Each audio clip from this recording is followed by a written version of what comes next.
reírnos de cada logro.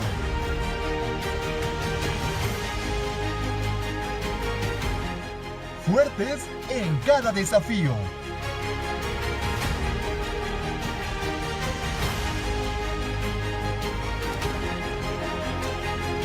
Universidad IEXPRO, 13 años creciendo juntos. Creciendo juntos.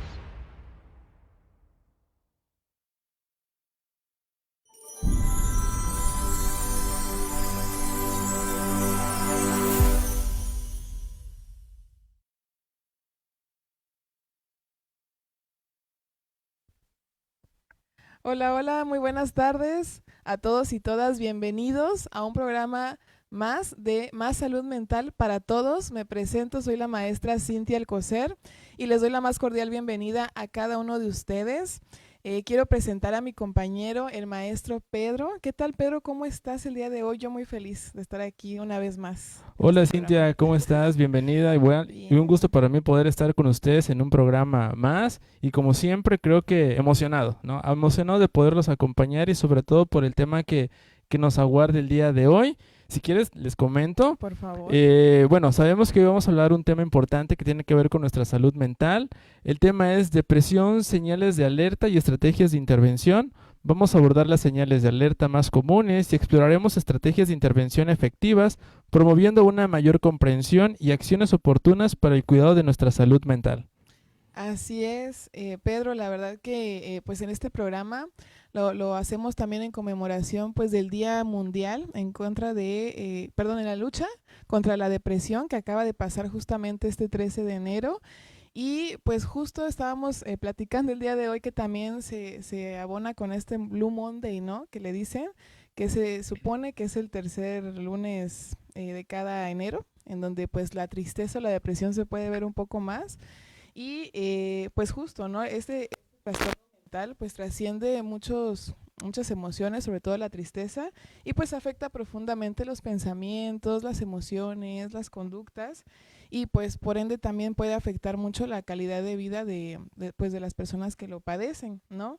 Desde luego que reconocer estas señales de alerta pues puede marcar una gran diferencia entre la prevención y pues que también esta condición pues se puede agravar, ¿verdad? Claro que sí, ¿no? Y concuerdo contigo, ¿no? Específicamente, ¿no? El tercer lunes de enero está, bueno, estipulado, ¿no? Esta parte del Blue Monday. Y bueno, no sé, ya se encuentra con nosotros nuestro ponente. ¿Te gusta?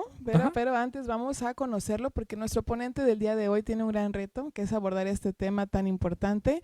Y pues antes vamos a conocer su perfil. ¿Te parece si lo conocemos, Ok, Peter? Vale, perfectísimo. vamos. Nuestro invitado del día es el maestro Javier Alejandro Anaya Cantoral. Él es licenciado en psicología, maestro en estudios en psicoanálisis y docente distinguido y expro. Bienvenidos. Listo. Bueno, ahora sí, ya está con nosotros nuestro invitado del día de hoy, maestro Javier Alejandro Anaya Cantoral. Bienvenido, maestro. ¿Cómo se encuentra el día de hoy? Muchas gracias. Pues bueno, la verdad es que bastante contento, feliz también y agradeciendo la invitación para el día de hoy. Ciertamente es un tema, eh, yo creo que bastante, del que se habla bastante, pero ciertamente no deja de ser un tema que implica retos, ¿no? Porque por una parte podemos entender, pero otra parte es lo que hacemos con él, ¿no? Y en ese sentido implica muchos retos todavía en el hacer más que en el comprender. Excelente, maestro. Bueno, no sé si me permite, me gustaría leer una breve reseña acerca de usted. Ok, gracias. Ok, bueno, es nuestro maestro que nos acompaña el día de hoy, es licenciado en psicología, maestro en estudios en psicoanálisis, experiencia en atención psicológica, docencia y redacción de artículos de investigación. Asimismo, me gustaría también invitar al público que nos acompaña el día de hoy a que pueda escribir las preguntas, historias o comentarios y al final iremos dando lectura a cada uno de sus preguntas que nos vayan compartiendo. Así es, Pedro, bienvenido maestro. Muchísimas gracias por aceptar la invitación, por compartir este tema. Como usted dice, pues es un tema que se habla mucho, pero que siempre es importante darle la importancia, ¿verdad? Que nosotros podamos comprender que a veces la teoría, pues ahí está, pero ya la práctica, el hecho de poner ahora sí que al pie de la letra lo que sabemos de la depresión, pues es un poco más difícil, ¿no? Entonces, pues le agradecemos mucho, maestro.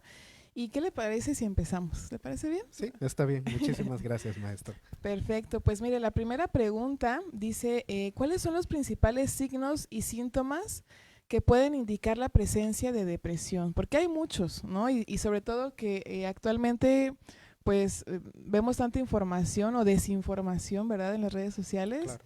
Y rápido podemos pensar, es que yo ya tengo depresión, ¿no? Claro. Entonces, nos gustaría que nos comentara cuáles son estos principales signos y síntomas para poder indicar la presencia de depresión. Claro, creo que hay algo importante que menciona maestra, y es que muchas veces tendemos a confundir la depresión con otras muchas cosas. Por ejemplo, depresión no es igual a tristeza. Tal vez nos quede claro a nosotros quienes leemos o quienes abordamos el tema. Sin embargo, para las personas, digamos, en su vida cotidiana, tal vez esto no sea tan claro, ¿no? Entonces, una tristeza es algo temporal, un sentimiento que puedo sentir en la mañana, en la tarde o en la noche, pero sé que de alguna u otra manera va a pasar, ¿no? O sea, en cuestión temporal, si se quiere ver de esa forma, no dura tanto. Sin embargo, lo que sería una depresión, pues ya tiende a durar un poco más que solamente, digamos, un día, algunas cuantas horas, ¿no? O sea, tiende a ser algo que dura mucho más. No entro en ello, pero también no entro más en esto, pero también me gustaría abordar la otra parte acerca del duelo. Por ejemplo, muchas veces se tiende a confundir el duelo con la depresión.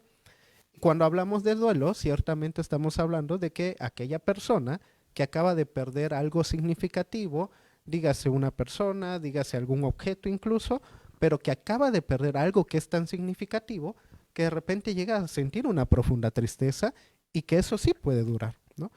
Y justamente, por ejemplo, el duelo puede pasar meses para que una persona vuelva a sentirse nuevamente bien por aquello que acaba de perder. Pero en principio, pues bueno, sabemos que hay una pérdida que se puede identificar, se puede ubicar y que a partir de ello comienza la tristeza. Ahora bien, pasemos a la depresión. En cuanto a los síntomas de la depresión, me parece que aquel síntoma mucho más evidente, obvio, y del que más se habla, sería justamente la tristeza, ¿no? Una tristeza prolongada. Ahora bien, viene acompañado de otras muchas cosas. Un sentimiento de vacío para muchas personas que llegan a expresarse, dicen, ¿sabes qué? Es que yo no siento absolutamente nada, siento como que si tuviera aquí un vacío en el pecho o en el corazón, ¿no? Y empiezan a describir esta tristeza de forma mucho más profunda. Además de que ha pasado ya cierto tiempo, por ejemplo, puede pasar de 2 semanas en adelante, ¿no? Y que ciertamente, a diferencia de lo que sería, por ejemplo, un duelo, no necesariamente se da por una pérdida. A veces la persona llega a sentir una profunda tristeza sin que sepa por qué. O sea, es como que, bueno, de repente tengo una tristeza, pero no sé por qué. Y bueno, ya parte del trabajo del psicólogo también es ayudar a ubicar aquello del cual siente tristeza la persona, ¿no? Eso por una parte.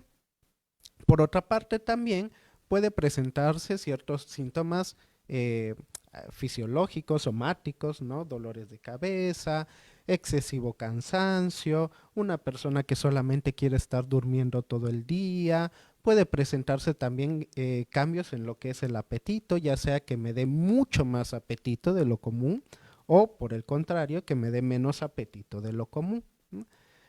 Se llega a afectar también las cuestiones del sueño. Puedo tener mucho más sueño de lo común o viceversa, ¿no? Tener mucho menos sueño de lo común. Serían, me parece, aquellos síntomas que son como que los primeros en presentarse, ¿no? Sin embargo, también me gustaría hacer una diferencia, porque para los niños, por ejemplo, muchas veces no llegamos a identificar que se trata de una tristeza, porque en los niños o en adolescentes llega a presentarse irritabilidad, ¿no? O cierto enojo. Y vemos que el niño está irritable, el niño está enojado, nosotros no sabemos por qué. Y esa es una expresión diferente también de la depresión, pero esto sucede más en el niño que en el adulto, ¿no? No digo que en el adulto no, pero suele expresarse más en el niño que en el adulto de esa manera, ¿no? Claro, ¿no? Es importante tomar en cuenta esto, ¿no? Porque sabemos que dentro de la depresión, inclusive podríamos casi catalogar lo que es un espectro, porque cumple y está inmerso en diferentes funciones y sintomatologías del sujeto, ¿no? Como bien mencionaba, ¿no? Esta diferenciación que existe entre las personas adultas y los niños es muy clara porque van a tener diferentes manifestaciones clínicas, no solamente cómo se dé, sino también la intensidad, la duración, es decir, intensidad y frecuencia en los niños. Y qué bueno que tocó esta parte, ¿no? Es este rasgo de estar irritables. Es una cuestión muy característica porque ellos todavía están como que comprendiendo qué es lo que está sucediendo a su alrededor y a veces lo transforman en función del enojo. A diferencia de que nosotros, bueno, las personas adultas, que ya tenemos un poquito más de experiencia, podemos poder diferenciar un poco acerca de un sentimiento, de una emoción y podemos inclusive decir, creo que me siento de esta parte, ¿no? Y algunos síntomas, ¿no? Como esta opresión, este vacío que nos va ocupando nosotros. Sí, por supuesto. Y bueno, añadiendo a esto, maestro, yo considero que pues la primera, digamos, la base podría ser también validar que es una emoción que se puede sentir, ¿no? Que la tristeza, pues al igual que las demás emociones, tiene pues su función, ¿no? Y pues ahorita con lo que usted menciona, puedo entender que una señal de alerta sería cuando esta emoción pues ya es persistente, se acompaña de, no sé, como usted dice, ¿no? Estos problemas del sueño, de la alimentación, que a lo mejor noto mucha dificultad para levantarme de la cama, ¿no? O que tal vez cosas que yo disfrutaba muchísimo hacer, pues ahorita ya no me dan esa satisfacción o ya ni siquiera lo intento hacer. A lo mejor esos ya serían como estos primeros indicios, ¿no? Para decir, bueno, ¿qué está pasando? ¿Qué está sucediendo? Claro, y bueno, o sea, esos serían como los indicios, digámoslo de esa forma, que se presentan de forma más común, como los primeros síntomas que se presentan. Pero después vienen otros síntomas, ¿no? Ya viene acompañado también de ciertas ideas suicidas, pensamientos acerca de la muerte, que aunque no esté pensando en el suicidio, de repente pienso en la muerte, lo cual, si bien pensar en la muerte y pensar en el suicidio, aunque suena evidente, es diferente, pero pues son indicios donde ya de alguna manera vemos que el tema de la muerte empieza a rondar también en la persona, pero no necesariamente son aquellos primeros que se presentan. Ahora bien, como decía el maestro Pedro, se trata de un espectro, o sea, decir que son aquellos primeros que comúnmente se presenta no quiere decir que así se va a presentar tal cual. Hay momentos donde cierta sintomatología se presenta para unos y otras para otros. Sin embargo, hay que tener en cuenta esto, de que son diferentes síntomas que se pueden presentar y que a partir de ello nosotros podemos más o menos empezar a observar que algo está cambiando en el estado del ánimo de la persona, ¿no? Claro. Sí, sí. No, bueno, nada más agregando esto, sobre todo porque no, algunos síntomas no son únicamente de la depresión, ¿no? Claro. Puede ser, no sé, me imagino una comparación con el trastorno bipolar, ¿no? Donde a lo mejor entran estos episodios depresivos.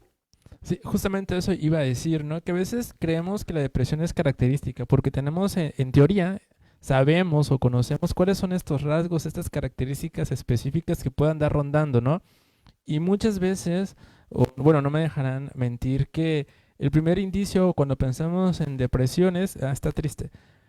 Obviamente sí, pero es más allá de una tristeza, porque también viene las desmotivaciones, las faltas de ánimo, con las cosas que a mí me gustaban, empiezo a perder el interés de las cosas y por lo tanto comienza a haber una falta ya de actividades, tanto físicas, porque empiezo a dejar de hacer cosas y me empiezo a recluir, ¿no? El típico, está en su cuarto porque le gusta, o es que está en su cuarto porque tiene depresión, o sea, sí, pero no.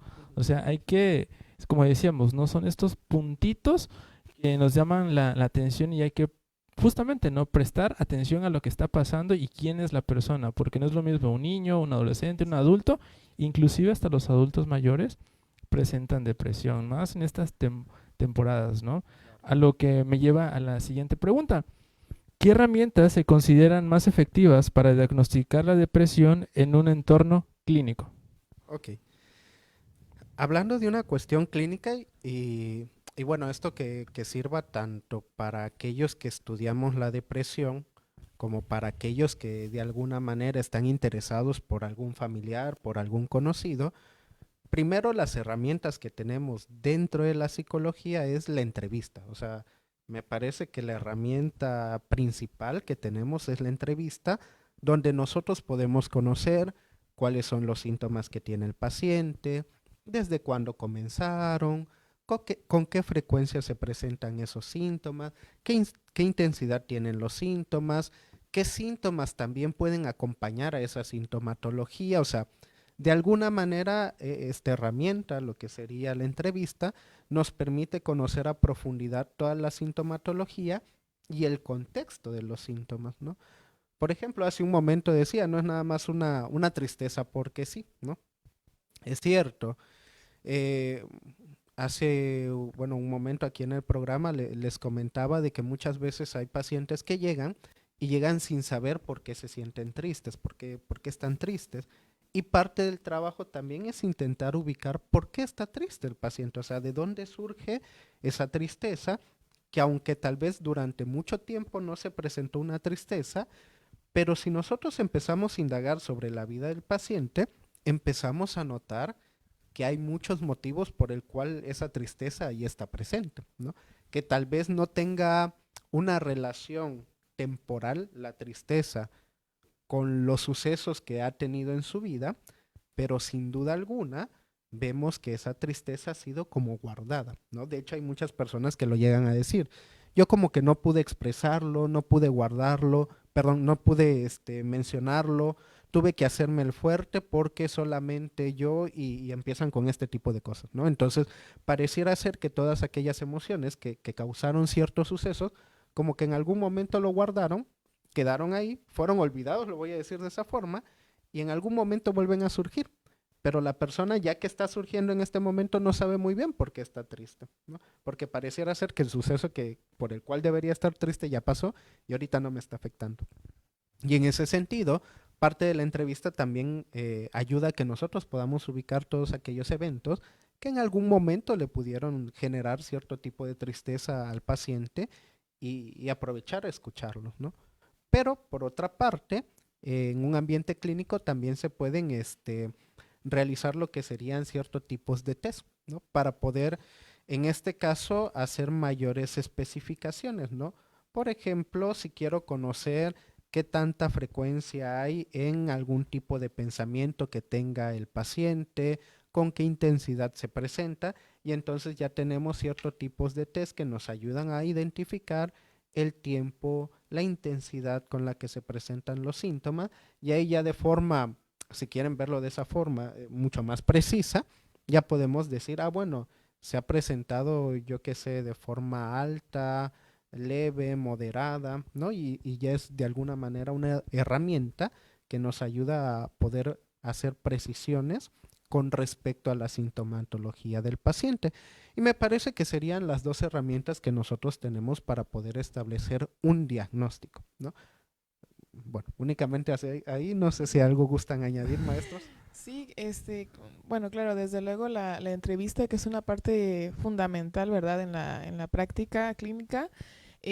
Agregar también la importancia del contexto, ¿no? Claro. También averiguar cuáles son las circunstancias del paciente, qué es lo que realiza, qué es lo que ha hecho, qué es lo que no le ha funcionado, qué es lo que sí, ver también su red de apoyo, ¿no? Ver cómo está esta parte de pues de quiénes están ahí para el paciente, y si no, pues también qué estrategias ha utilizado. Me parece importante también eso. ¿Tú qué opinas, Pedro?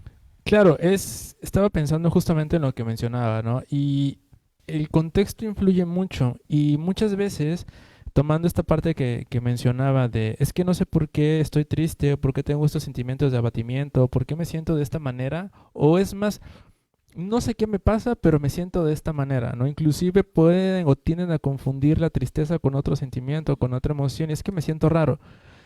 Y concuerdo con usted, maestro, que los detonantes en la actualidad son el producto de un evento del pasado que pudo haber ocasionado. No necesariamente es ahorita la circunstancia que por la cual yo esté presentando estos cuadros o estos episodios depresivos, sino que se construyó y en algún punto hubo algo que tal vez fue tan importante o no lo pude manejar en ese momento o me quise hacer el fuerte y entonces de alguna manera, pues digo, se reprime, queda instaurado y más adelante a la semana, a los 2 meses, al año, hay eventualidades similares que pueden funcionar como un detonante y que activan estos recuerdos que estaban ahí y empieza a aparecer esta sintomatología. Eso en uno de los casos.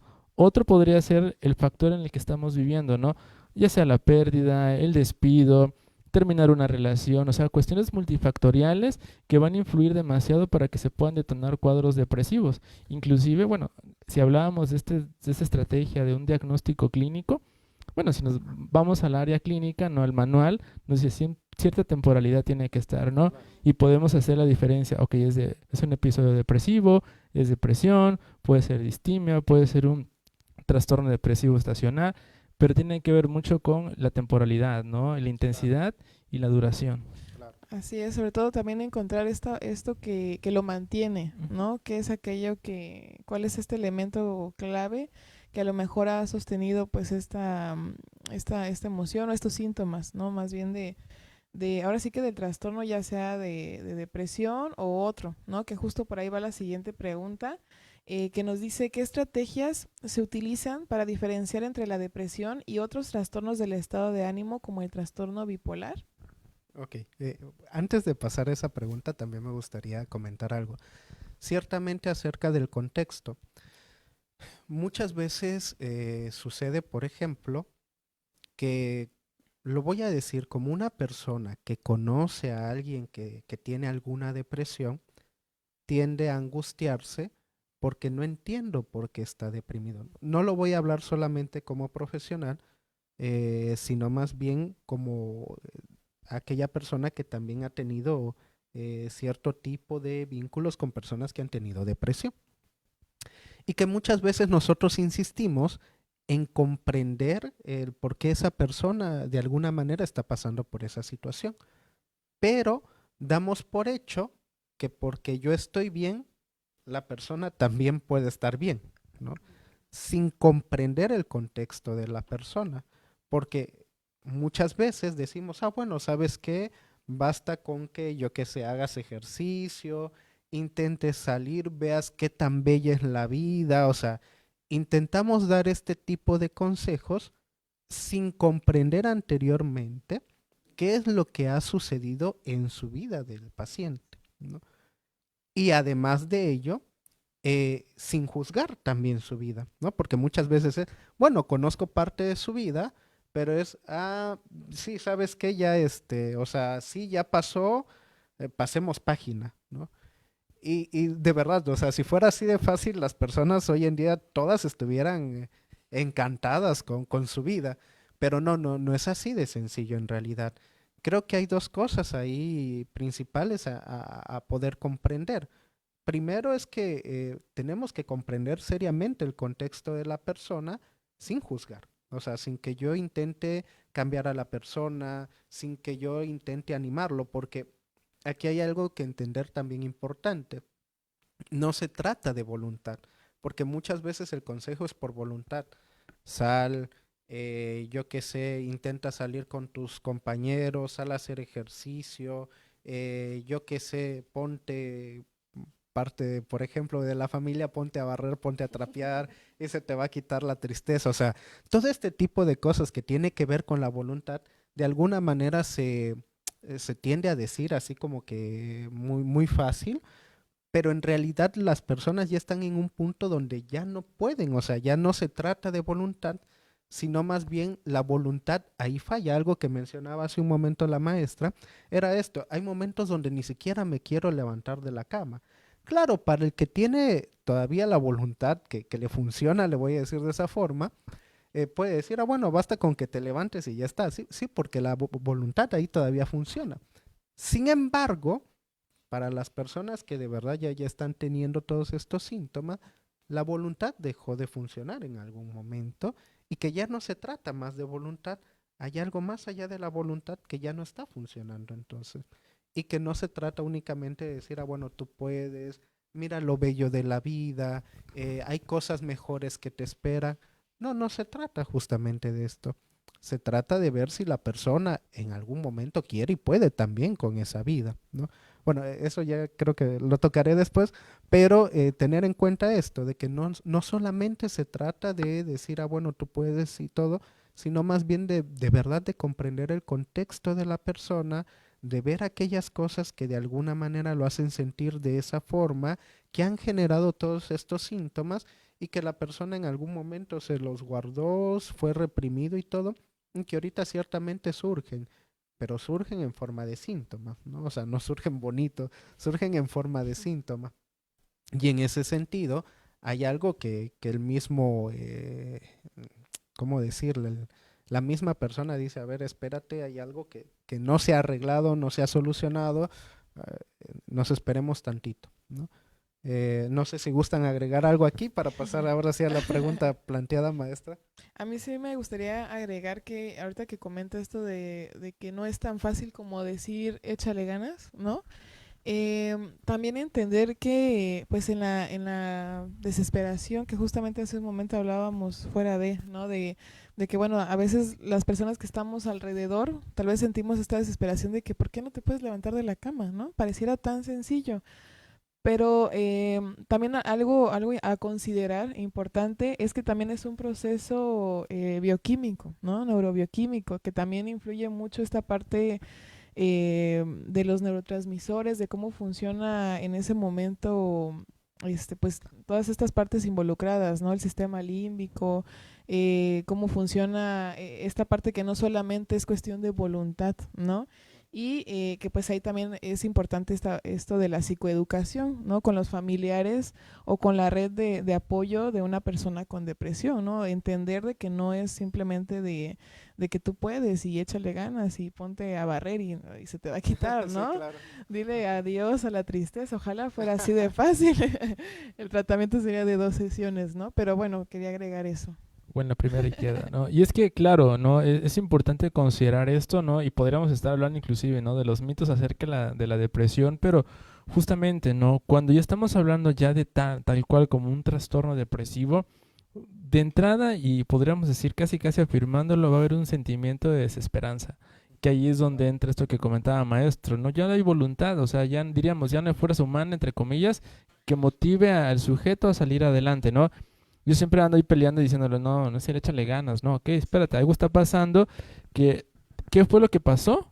Que perdió esta fuerza de voluntad, esta desmotivación y comienza a tener estos pensamientos de desesperanza, inclusive ya comienza, tal vez no como tal, pero por ahí, como decía hace ratito, ¿no? Ya empezó en la muerte, ¿no? Porque empiezan a decir, bueno, ¿qué objetivo tiene seguir estando acá? Y comienzan a perder este sentido a la vida y obviamente sabemos que si hay una depresión mayor, el camino seguidito, pues ese es el suicidio, ¿no? Y hay que llegar antes de eso, ¿no? Entonces la red de apoyo, decirle a la familia, es que no es nada más que se ponga a hacer cosas o de, ¿sabes qué? Ya no estés triste, ¿no? Ok, hay un dicho, en la tristeza se acompaña, pero también sé precavido en lo que está pasando porque hay cosas que el sujeto no puede decir, que no puede pasar a través de la palabra y entonces es donde entra ese conflicto, ¿no? Empezar a que él hable, dialogue, empiece a estructurar esto y darle un sentido y una función va a ser lo que muchas veces logre el impulso. Yo siempre he dicho ahí, ¿no? Cuando no tienes motivación, lo digo en inglés, ¿no? Welcome to basics, ¿no? O sea, regresa a lo básico. O sea, ve eso que en algún momento te ocasionó por lo menos ese chispazo de felicidad, eso que dijiste, bueno, lo voy a intentar, ¿no? Por lo menos el intento, ¿no? No tanto la acción, el intento. Y una cosa puede llevar a la otra. Así es, y pues ahora sí, ¿no? Sería como, bueno, ¿qué podemos hacer también como profesionistas para diferenciar la depresión de otros trastornos del ánimo? Claro. Primero, hace un momento mencionaba, por ejemplo, el trastorno bipolar, pero aquí me gustaría meter otro, que sería la melancolía, que no viene como tal en el DSM, sin embargo, dentro del psicoanálisis lo estudiamos y ahorita lo menciono por qué, ¿no? Bueno, voy primero con respecto al trastorno bipolar. Lo que se presenta en el trastorno bipolar, que sería el bipolar tipo 1 y el bipolar tipo 2, sería aquello que nosotros llamamos manía. En el uno es manía y en el otro es hipomanía, en el trastorno bipolar tipo 2. Que esto de alguna manera, lo voy a decir, se hace la diferencia clara, lo pongo entre comillas por favor, porque digo, en la práctica no siempre es tan claro, Sin embargo, es claro en el sentido de que de forma teórica podemos encontrar en aquellas personas bipolares ciertos momentos donde tienen un impulso como el todo está bien, puedo hacer muchas cosas, ¿no? Sabes que ahorita tengo muchas energías, no duermo toda la noche, acomodo mi cuarto y estoy toda la madrugada acomodando el cuarto, tengo energía todavía y sigue, ¿no? O sea, es un impulso de la persona que tienen ciertos lapsos de tiempo donde pareciera ser que todo está bien, que todo marcha bien y que hacen muchísimas cosas en ese momento. Sin embargo, en la depresión no siempre encontramos eso. No voy a decir que en algún momento la persona con depresión no puede tener momentos de tranquilidad, sí lo puede tener, momentos de felicidad, claro que lo puede tener, pero bueno, digamos, no es, ¿cómo decirle?, tan efusivo, tan con esa expresión como de muchísima energía, ¿no? En ese sentido, podemos encontrar la diferencia entre lo que sería los trastornos bipolares con lo que sería la depresión. Sin embargo, y aquí ya me meto en el terreno de la melancolía, este ya es un término que al menos el psicoanálisis, digamos, toma e investiga, ya tiene una diferencia en lo que es la depresión, debido a que ahí ya se presenta un delirio, que en este caso nosotros le denominamos delirio, se me fue ahorita el término adecuado, pero le voy a decir delirio de melancolía, porque así también viene en texto, pero el delirio de melancolía tiene que ver como que si yo de verdad no tengo lugar alguno en ningún espacio, ni en casa, ni en la escuela, ni con los compañeros, ni con mis hermanos. Soy lo peor que ha habido en la vida. Yo qué sé, todos los demás son mucho mejor que yo. Yo no merezco absolutamente nada de la vida. O sea, aquel punto donde de verdad pareciera ser que el sujeto se queda sin ningún lugar en el mundo, ¿no? O sea, pero de verdad que no hay algo que lo pueda recoger e incluir, digamos, dentro del mundo. Y esto me parece que es bastante importante tenerlo en cuenta porque hay una diferencia diagnóstica, al menos en el psicoanálisis, en ese sentido. Porque una cosa sería la depresión y que de alguna manera, ya recordé el término, es de delirio de insignificancia, que tiene que ver con que pareciera ser que cualquier persona, eso sí, puede sentirse insignificante ante cualquier cosa, ¿no? Es decir, yo valgo menos, yo soy menos, miro a la otra persona, pareciera ser que la otra persona le va mejor que a mí, y entonces de alguna manera en la comparativa siempre está esa cuestión de que yo soy más insignificante que el otro. O sea, eso es algo que en lo cotidiano pasa. Pero realmente en el delirio, o sea, lo cual ya es parte de la melancolía, es yo soy lo peor del mundo. O sea, yo no debería, y es ahí lo peligroso y que va y tiende al suicidio, yo no debería ni de existir, porque yo soy lo peor, o sea, de la vida yo soy lo peor, yo soy aquello que no debería de tener lugar en ningún punto de la vida, ni con nadie. No sé por qué el otro no me quiere, perdón, no sé por qué el otro me quiere, no sé por qué el otro me tiene estima, o sea, realmente es llevarlo al punto más insignificante de la vida donde no hay ningún tipo de lugar y que eso de alguna manera es mucho más difícil de remover, ¿no? En la depresión es complicado, sí es complicado, pero no está ese punto de delirio inamovible. Al contrario, uno cuando escucha la historia puede algo moverse. Hace un momento me gustó mucho lo que decía maestro Pedro, porque también se los planteo a los pacientes, encontrar aquel punto donde también se sienten queridos, ¿no? Porque comúnmente llegan con el discurso de que, ¿sabes qué? Es que yo no tengo ningún espacio, no me siento querido por nadie, como que nadie me pone atención, nadie me quiere, o sea, llegan con ese discurso. Y de repente les digo la pregunta, bueno, pero te pregunto, oye, ¿y qué es aquello que te sostiene todavía? ¿No? O sea, ¿qué es aquello que de alguna manera te hace sentir a ti mismo querido y que todavía no hayas llegado al punto del suicidio, ¿no? Sino más bien que todavía haya como cierto tipo de estima hacia ti mismo y que digas, a ver, espérate, o sea, sí estamos pasando tiempos difíciles, momentos difíciles, pero todavía hay cosas que podemos hacer y hay algo que te detiene. Entonces, ¿de dónde surge aquello que te detiene? Y es ahí donde encontramos en la historia aquellas cosas que de repente dice, bueno, es que estas cosas hicieron que yo tuviera cierta estima hacia mí. Y entonces, a partir de esas cosas que surgen o que le generan cierto cariño, cierta estima a la misma persona, es aquello que está deteniéndolo y que le dice, a ver, espérate, podemos hacer algo, ¿no? Y que es importante ubicarlo porque a partir de ello, como decía maestro, se puede construir cosas. O sea, ya no es la cuestión nada más del discurso del soy lo peor, sino más bien se puede construir cosas. Bueno, hay algo que me quieren. O si los demás no me quieren, al menos yo me tengo estima. Bueno, y vale la pena entonces intentar cosas, ¿no? Pero empieza a surgir esa cuestión del, bueno, esto me ha detenido todavía de momento y esto mismo puedo seguirlo. Y me parece importante en ese sentido. Y ahora bien, voy a la cuestión de la melancolía.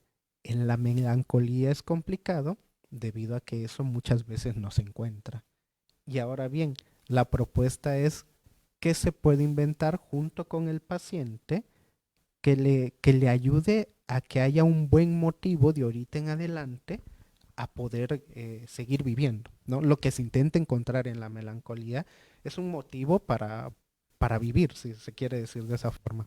Me detengo. No, adelante maestro, pero me gustaría ahí en donde usted está mencionando esta parte de construir, ¿no? Este elemento que pueda ayudar al paciente a encontrar como, bueno, esto me va a dar motivación, lo quiero ver así. Podríamos estar hablando como este ejercicio como una técnica de enraizamiento, que lo he escuchado recientemente, como esta parte que se va más a cómo hacer que el paciente encuentre algo de lo que se sujete, ¿no? ¿Tendría que ver con eso?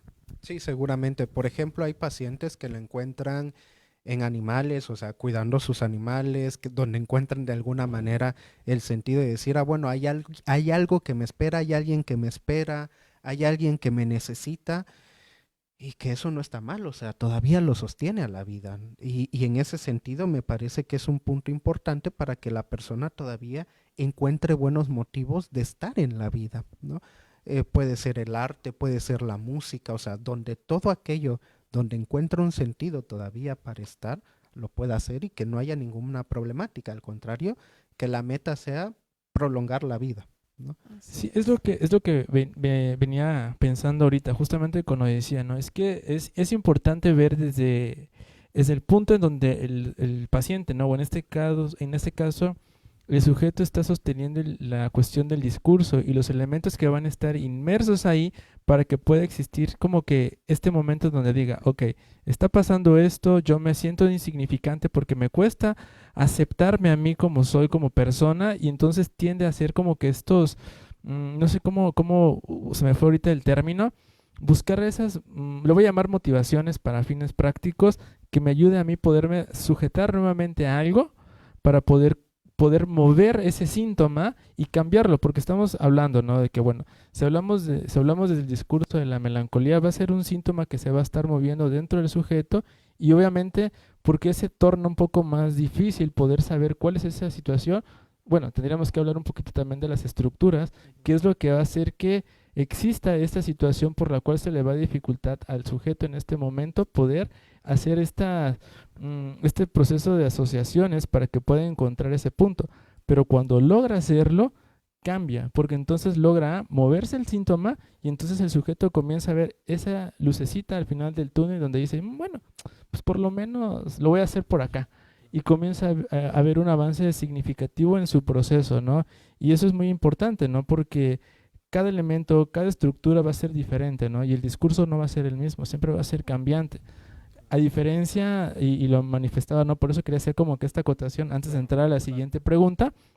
Justamente, cuando lo hablamos en un criterio o en un manual diagnóstico como es el famoso DSM, pues hay criterios, ¿no? Que también se salen al lugar por estas situaciones. No todo es un proceso, Recordemos que el DSM es un manual clínico, un manual médico que te viene ciertas pautas, si está o no está, si está o no está, y no se enfrasca o no visualiza lo que está inmerso dentro del discurso del sujeto, que es lo que va a mover el síntoma para que se pueda producir ese sentimiento de melancolía, ese sentimiento de desesperanza, y eso genera otro tipo de circunstancias, ¿no? A lo que pues me lleva a la siguiente pregunta. ¿Qué estrategias de intervención se consideran más efectivas para tratar la depresión? Pregunta difícil. De hecho, Complicada. sí, de hecho, justo ahorita que mencionaban eso, o sea, acerca de aquello que mueve, así como lo estamos contando, parece ser que es fácil. O sea, sin embargo, hablo aquí un poco de mi práctica. Lo primero que le pido a las personas, sobre todo a familiares, personas, seres queridos que acompañan a alguna persona con depresión, lo primero que les digo es paciencia. O sea, porque muchas veces llegan con la idea de que, bueno, ir al psicólogo es que en 2, 3 sesiones la persona ya va a estar bien, va a estar feliz, ya va a salir de ello.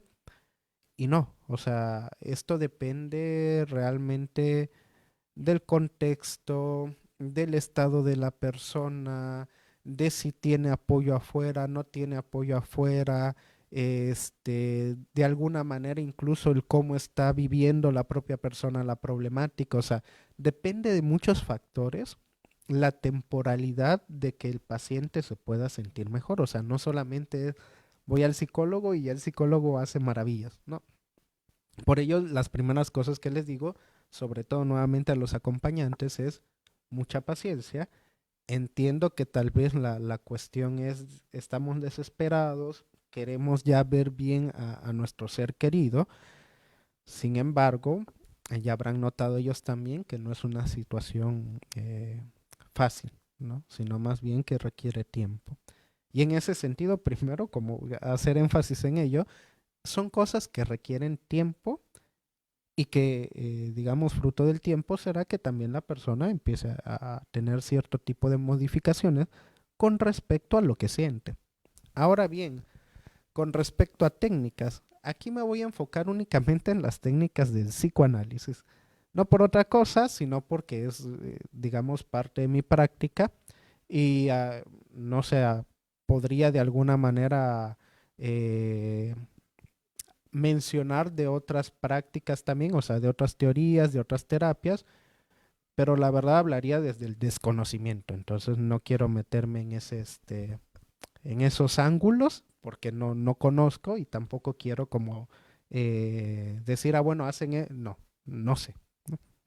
Ahora bien, con respecto a lo que es el psicoanálisis, lo que nosotros justamente buscamos es que la persona, en principio, llegue a identificar por qué está esa problemática actual. O sea, en principio eso, identificar aquellas cosas que generaron esos síntomas actuales. Y además de eso, identificar si hay algo con el cual el propio paciente pueda sostener o por el cual, o sea, algún sentido por el cual pueda sostener ese síntoma actualmente. O sea, por ejemplo, puede que yo en algún momento quería toda la atención de mi familia y me estoy dando cuenta que por medio de estar enfermo tengo la atención de mi familia. Y eso lo hace mucho más complicado porque estoy obteniendo lo que quería actualmente, ¿no? Entonces, sería también luchar con eso, porque de alguna manera sí estoy obteniendo lo que quiero, aunque no es como quería. O sea, no quería estar en este estado, pero sí estoy obteniendo lo que quería en algún momento. Y en ese sentido serían ubicar en principio esas dos cosas. Segundo, una vez ubicando ya, digamos, el porqué de esas cosas, vendría la siguiente etapa, donde sería si realmente quiero dejar de lado esas cosas, porque entonces implica dejar la atención de las otras personas, o sea, sí la quiero, pero realmente vale la pena tenerlo de esta forma, o realmente vale la pena que yo esté enfermándome para obtener la atención del otro, y entonces empezar a cuestionarme qué quiero hacer con esto, quiero quitarlo, quiero, porque muchas veces Y esto viene desde Hipócrates, ¿no? La pregunta de antes de intentar, ¿cómo era? Intentar cambiar a alguien o intentar que alguien esté saludable, sería bueno preguntarle si la persona está dispuesto a cambiar todo lo que hace para que esté saludable, ¿no?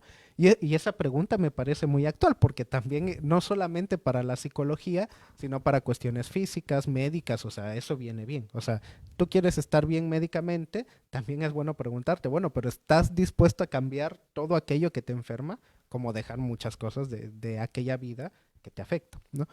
Pero lo mismo acá, bueno, una vez yo ubiqué qué quiero hacer con esto, de verdad quiero cambiar, y aunque sea doloroso el cambio, porque muchas veces lo es, porque entonces dejo de ser lo que creía que soy para los demás, dejo de sostener la misma imagen que sostengo allá afuera y de alguna manera me voy despojando de aquella imagen que yo creía ser y que sostenía ante los demás, me voy despojando de ello y a la vez eso por una parte libera, pero también nos llena de incertidumbre, porque fue algo que durante mucho tiempo estuvimos así y que yo no sé estar de otra forma. Y entonces cuando me despojo de ello, claro, muchas veces me siento más tranquilo, pero a veces también me llena de angustia porque entonces dejo de ser lo que creía para el otro y no quiero dejar de ser eso. Muchas personas no quieren dejar de ser ello. Y es una parte donde también de alguna manera es complicado porque la persona se enfrenta a eso. Dejar cosas que anteriormente hacía para poder buscar, bueno, ahora qué hago de nuevo, ¿no? Que yo no hacía anteriormente, a ver qué hago de nuevo para ver si puedo en algún momento mejorar esto, ¿no? Para el psicoanálisis nosotros lo decimos como caer de diferente forma, ¿no? Porque no en ningún momento planteamos de que la persona ya no va a errar, la persona no va a no va a volver a caer, no, es como caer de forma diferente, pero no de la misma forma. Y caer de forma diferente me permite al menos que yo me mueva del lugar donde estoy, ¿no? Así es. Así, no, sí, maestro. De hecho, se me viene a la mente también esto de, independientemente del tratamiento, ¿no? O del enfoque, por ejemplo, ahorita lo vemos en esta parte más del psicoanálisis, que también se puede abordar desde el cognitivo-conductual, desde el humanismo, ¿no? Ahora sí que, pues, dependerá. Pero creo que la parte medular es justo esto, ¿no? El que el paciente logre debatir eso que puede, de lo que se está dando cuenta, ¿no? Para decirlo en términos más, más básicos, ¿no? De lo que se está dando cuenta ya no cae igual, ¿no? Ya no es, yo lo que les digo a los pacientes, no es lo mismo que tú lo debatas, ¿no? El día de hoy al día de ayer que tal vez no tenías ni idea, ¿no? Entonces, ese paso me parece fundamental desde cualquier enfoque, promover eso, ¿no? Que el paciente logre encontrar, pues, uno, la causa y dos, eso que lo lleve al siguiente punto, ¿no? Del tratamiento. Y maestro, pues también tenemos preguntas por ahí de personas que nos hacen llegar preguntitas para usted. Entonces vamos a pasar a la siguiente sección. ¿Les parece bien? De preguntarle Sí, al sí. especialista. Adelante, vamos. Vamos.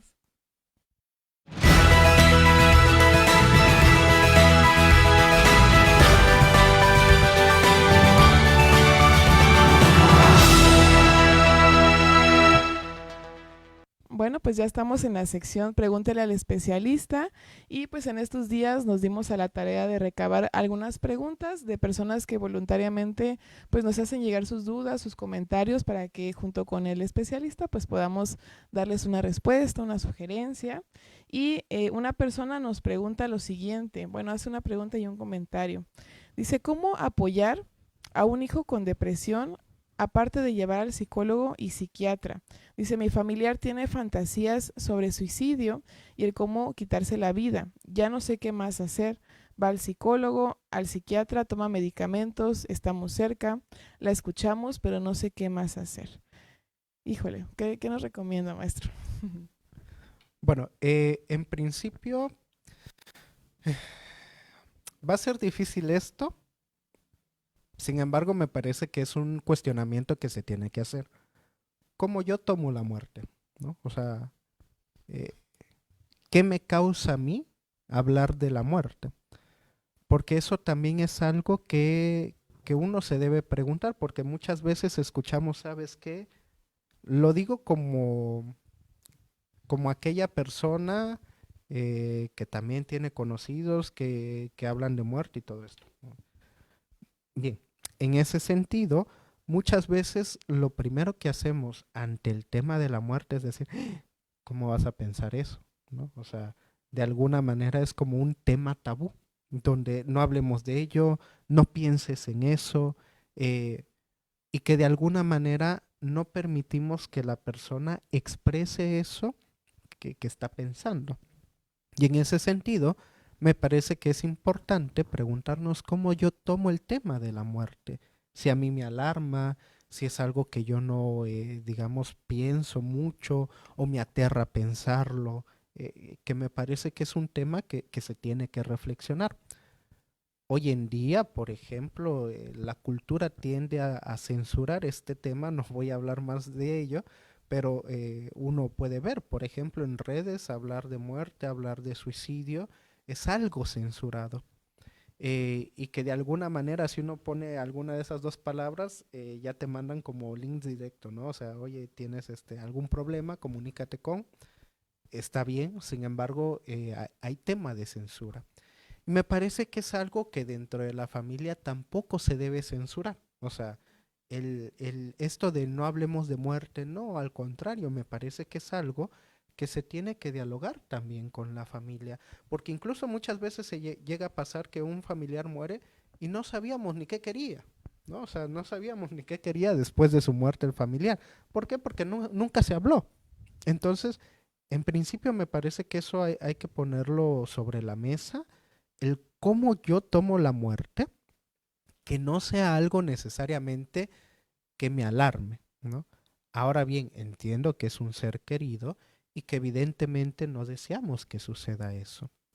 Sin embargo, me parece importante que sí sean cosas que se puedan hablar y que uno pueda escuchar también, ¿no? Sea de quien sea, o sea, compañero, familiar, entiendo que son temas fuertes que uno no desea para los seres queridos, pero también uno tiene que escuchar eso y también lo que comentábamos hace un momento, sin que sea juzgado, ¿no?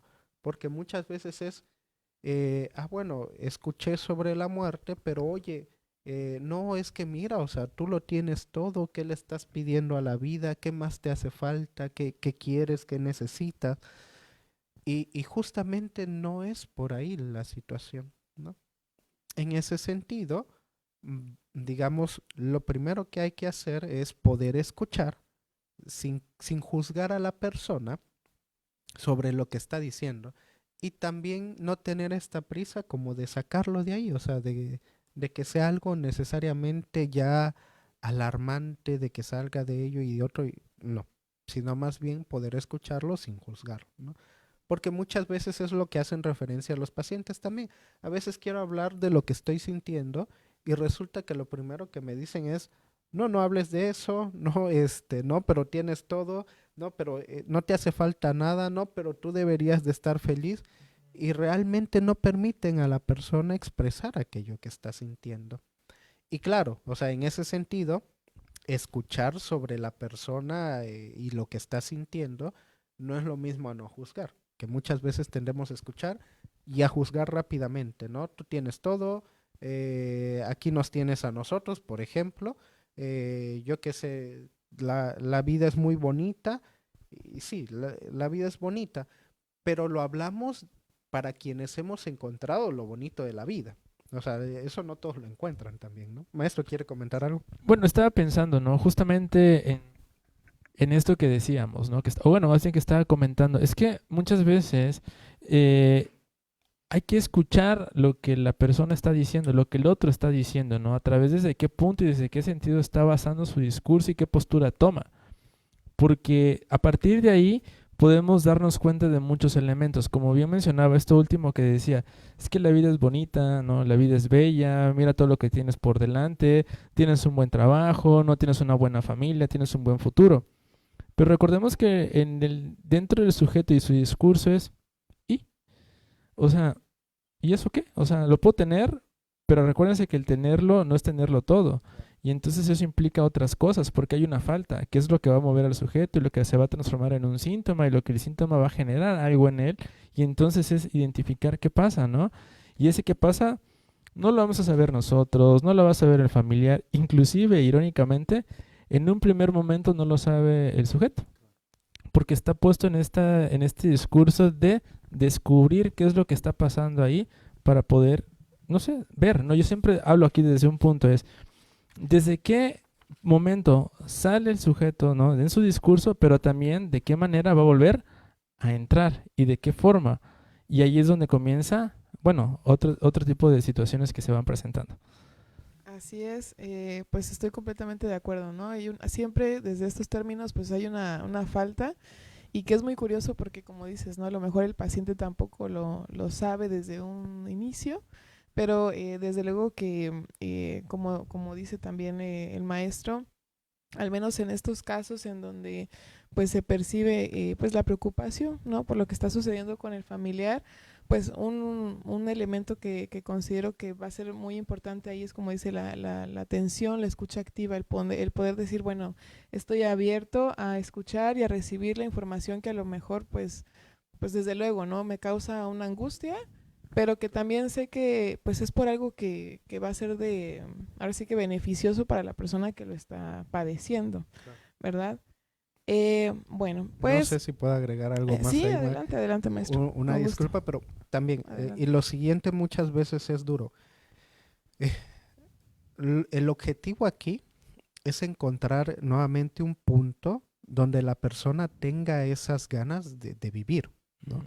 Pero la apuesta, lo voy a decir de esa forma, es encontrar eso. Ahora bien, la apuesta, tal cual como si fuera apuesta en cualquier lugar, es eso, no siempre se encuentra. Y eso hay que tenerlo en cuenta también, o sea, y hay que ser realistas, porque muchas veces es como que, bueno, entonces para todos podemos llegar a ese punto donde no sucede el suicidio. No, lamentablemente no, y en ese punto hay que ser realista. No, no siempre es así. Sin embargo, el intento es que la persona pueda encontrar ese punto, que la persona pueda llegar a tener una razón del por cual prolongar más la vida, vivir más. O sea, hay pacientes que me han dicho, ¿sabes qué?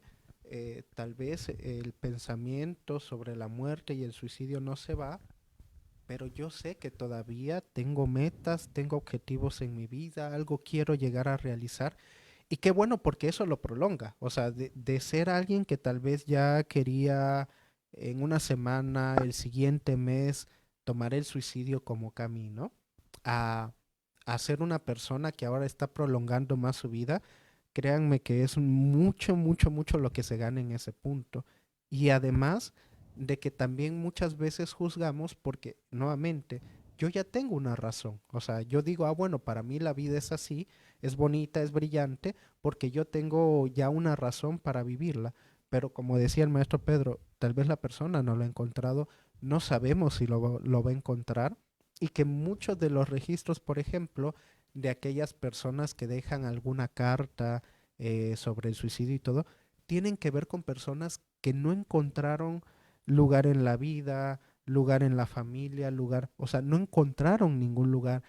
Hay quienes lo intentaron, hay quienes no intentaron, hay quienes pusieron todo el empeño y en la vida lo dieron todo para que pudieran salir de eso, no lo lograron.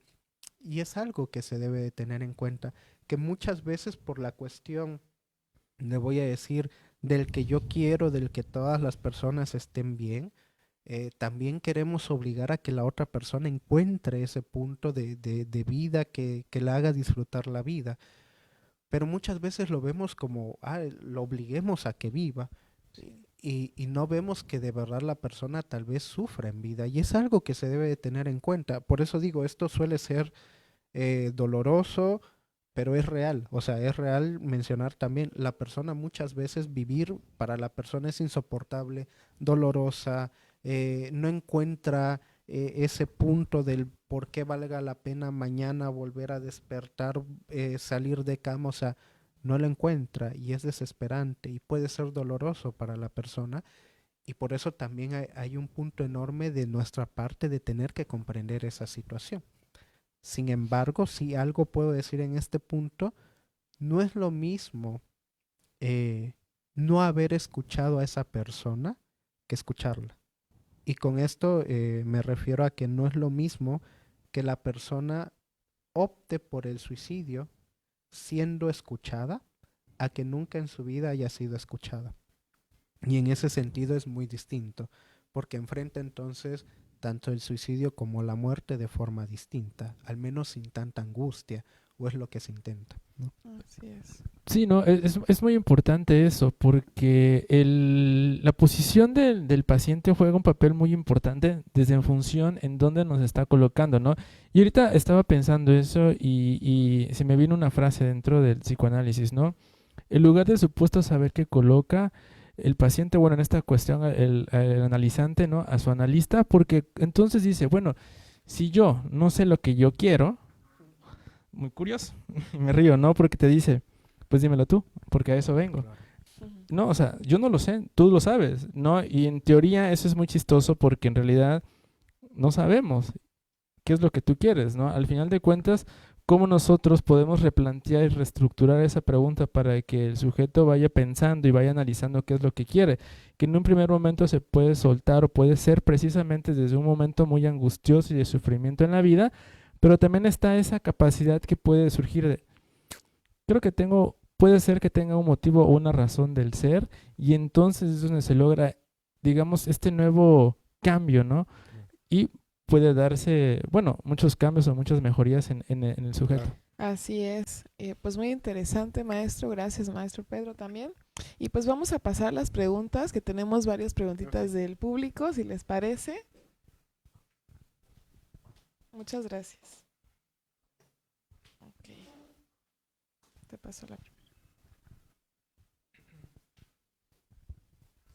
Bueno, nos pregunta Anita Ramírez, ¿hay estrategias para ayudar a un joven adulto que sabe que necesita ayuda, pero no quiere ir a buscarla? Gracias y saludos.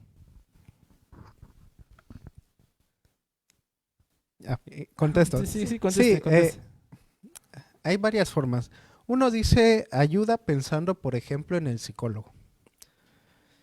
Sin embargo, también hay algo cierto. Si la persona antes del psicólogo encuentra algún buen lugar donde puede estar, mejor. Y con esto me refiero, pueden ser amigos, pueden ser grupos donde hayan personas adultas que hablen sobre algún tema. Hay quienes, por ejemplo, acuden a grupos con respecto a la religión, de alcohólicos anónimos, acuden a grupos donde de alguna manera pueden estar con otras personas, hablan sobre inquietudes. Eso les permite muchas veces que pasen todas aquellas angustias, incertidumbres que tienen por medio de la palabra con otros también y que se sientan bien. Y si eso les ayuda, qué bien. O sea, no siempre tiene que ser con un psicólogo, porque entiendo, por ejemplo, que las personas adultas mayores, muchas veces tengan resistencia a acudir al psicólogo porque piensan que es para personas locas, ¿no? O que una persona debe estar como que muy mal para que acuda a un psicólogo y entonces no quieren acudir. Es comprensible, claro, o sea, sabemos nosotros dentro de la profesión que esto no es así, o sea, es cualquier persona realmente que quiera llegar sin que necesariamente haya algo tan malo. Sí alguna incertidumbre, sí alguna angustia, debe haberlo para que llegue, pero de otra forma no es que tenga que hacer algo, perdón, no tiene que ser algo tan malo para que la persona acuda. Sin embargo, me parece que donde la persona, o sea, la persona adulta, quiera acudir y se sienta bien, adelante. Y si tiene esos espacios, mucho mejor, ¿no? Y si uno ve que esos espacios le ayudan, perfecto, o sea, no le movamos, ¿no? Con que esté ahí. Ahora bien, si eso no le ayuda, yo lo planteo de esta forma, es que ir al psicólogo nunca es como algo obligado, no tiene que ser una obligación, tiene que ser algo del propio deseo también. Tal vez podríamos insistir en la persona que lo pruebe una vez y ojalá que ahí algo le enganche a la persona que diga, bueno, voy a continuar. Pero nuevamente, si hay espacios antes del psicólogo donde la persona se sienta bien, qué mejor. O sea, qué mejor en el sentido de que si ella está bien, él se siente bien porque no fue al psicólogo y está muy bien, ¿no? O sea, está muy bien. Lo dejemos ahí, que se sienta bien, que pueda continuar con ellos. O sea, perfecto, ¿no? Excelente, excelente maestro, muchísimas gracias. Otra persona, Martín Báez, nos pregunta, ¿una preocupación intensa puede detonar una depresión? Una preocupación intensa. Eh,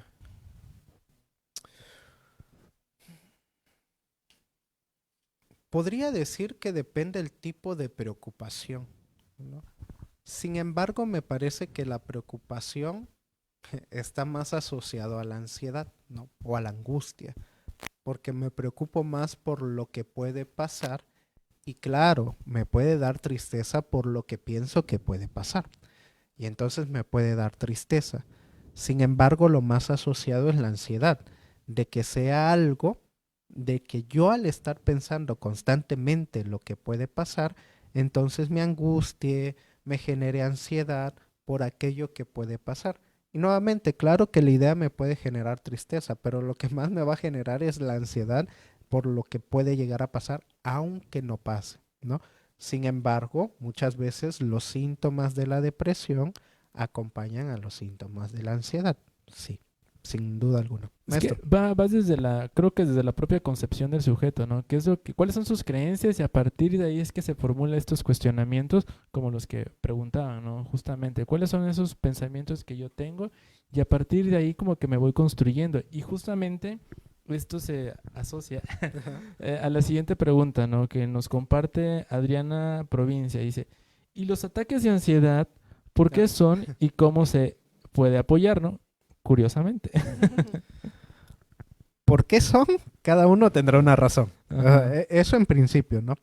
Uno puede decir que es por preocupación, tal vez un suceso también pasó que desde ese momento la persona detonó en ansiedad, o sea, pueden haber múltiples factores que generen ansiedad.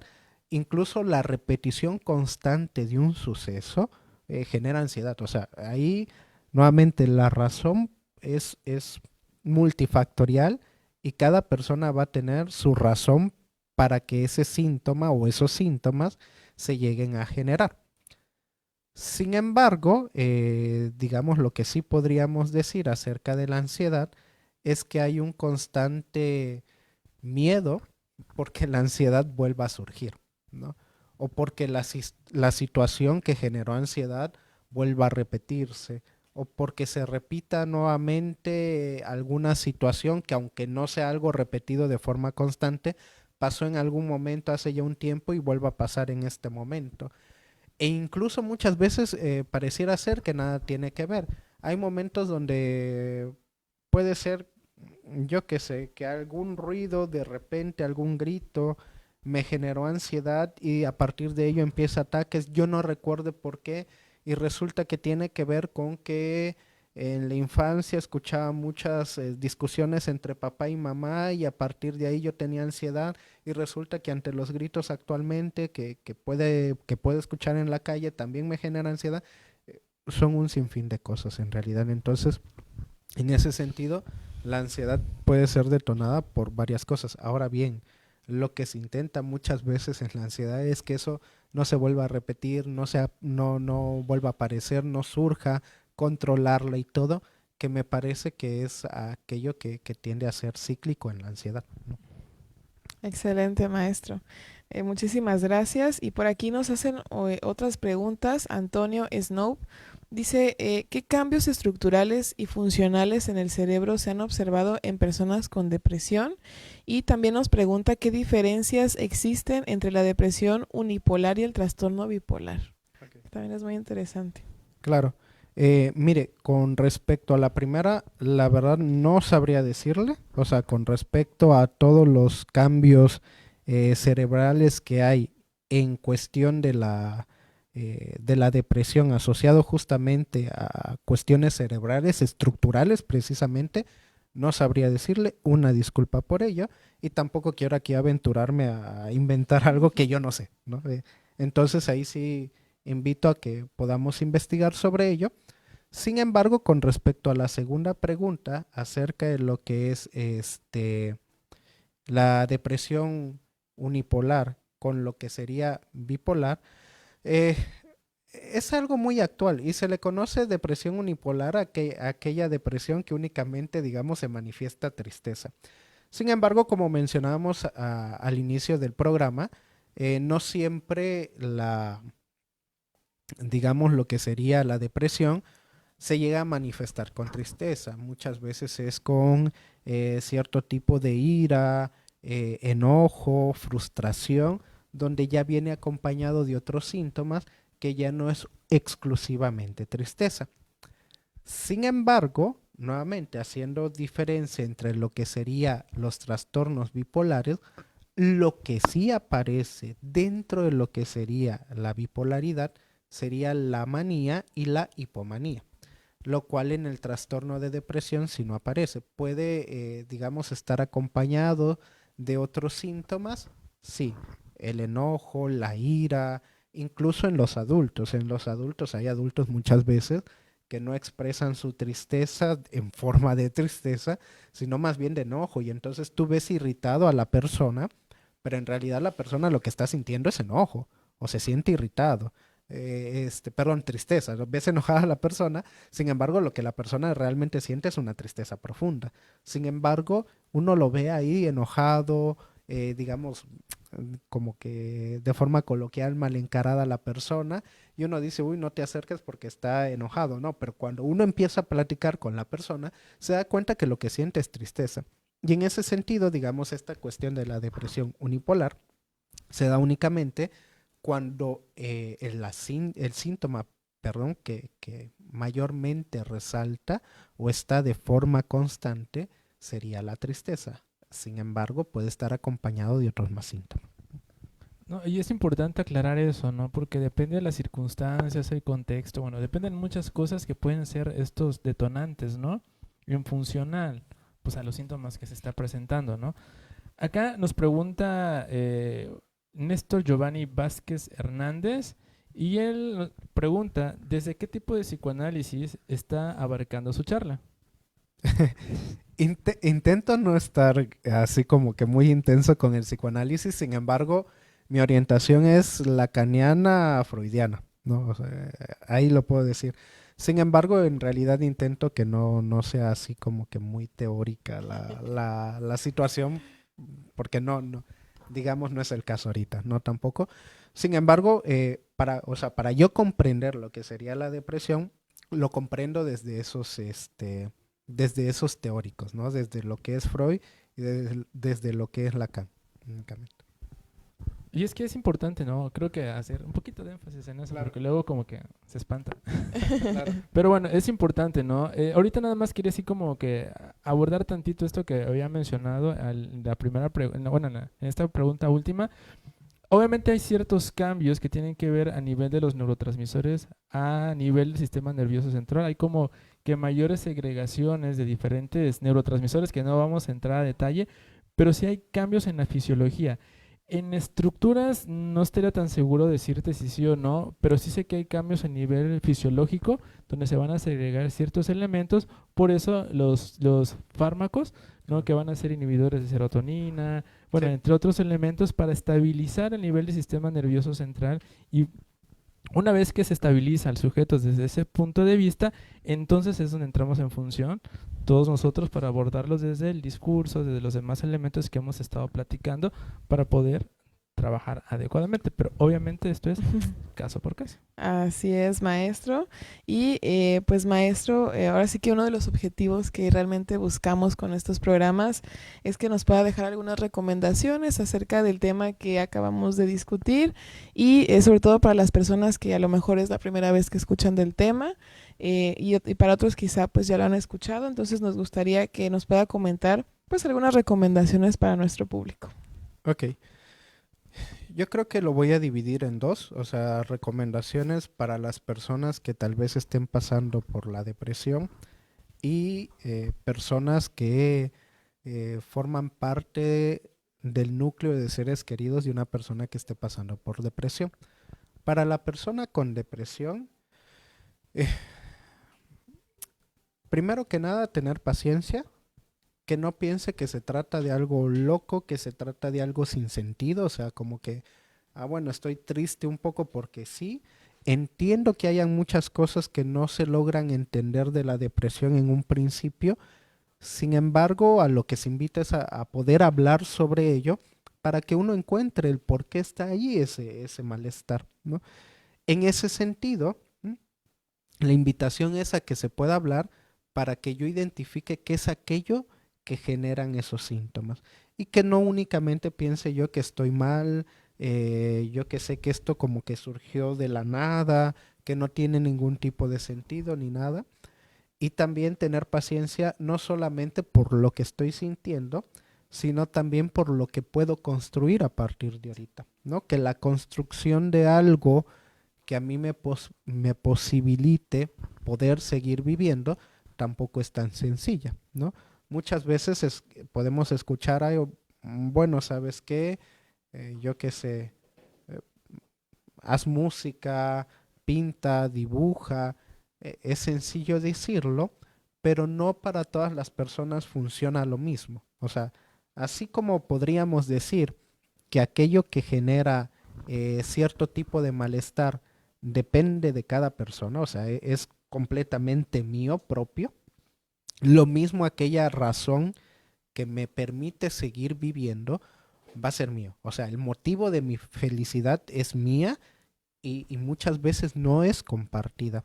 Entonces puede que para mí algo me haga feliz, pero el que yo te diga, oye, a mí me hace feliz esto, no implica en absoluto que a ti te pueda hacer feliz eso.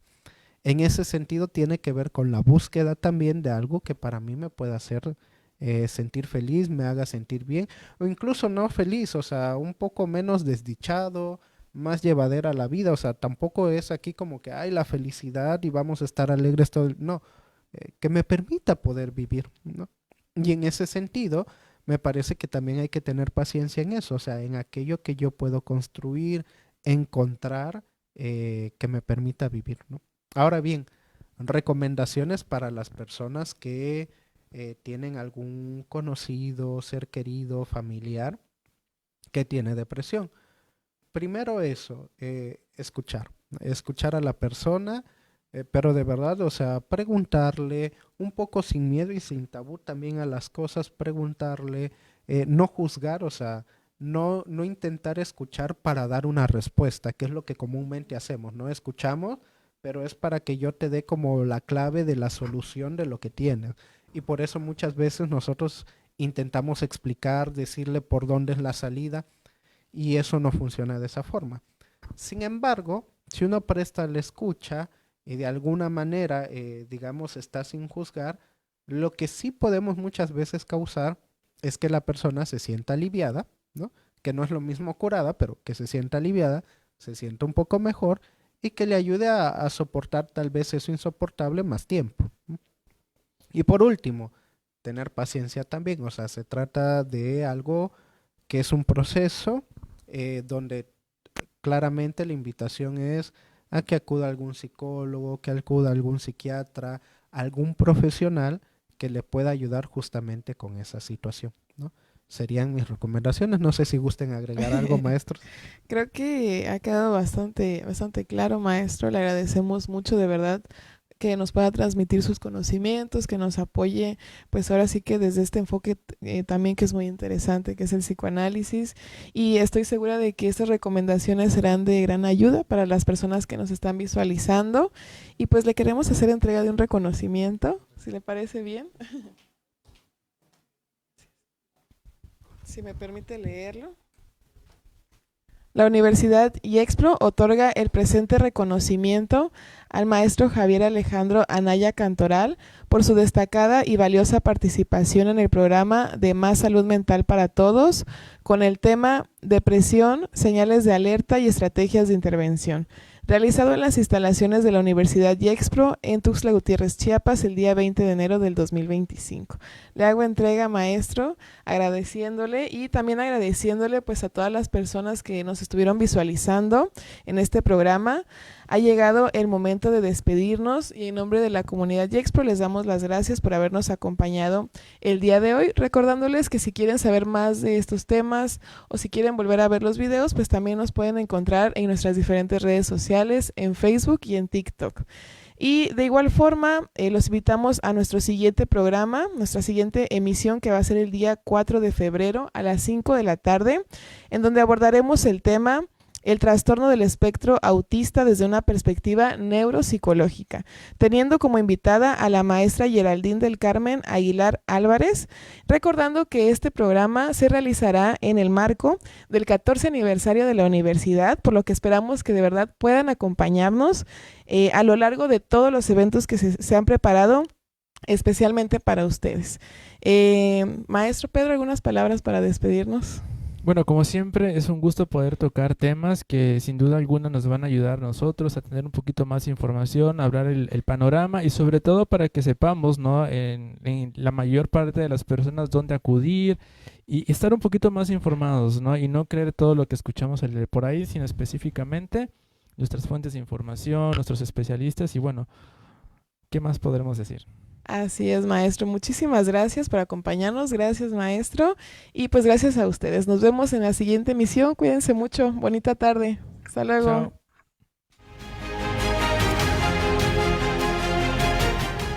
Dignos de cada logro.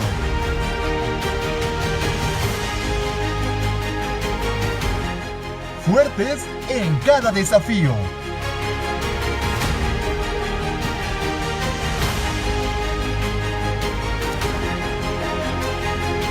Universidad Gexpro, 13 años creciendo juntos. Creciendo juntos.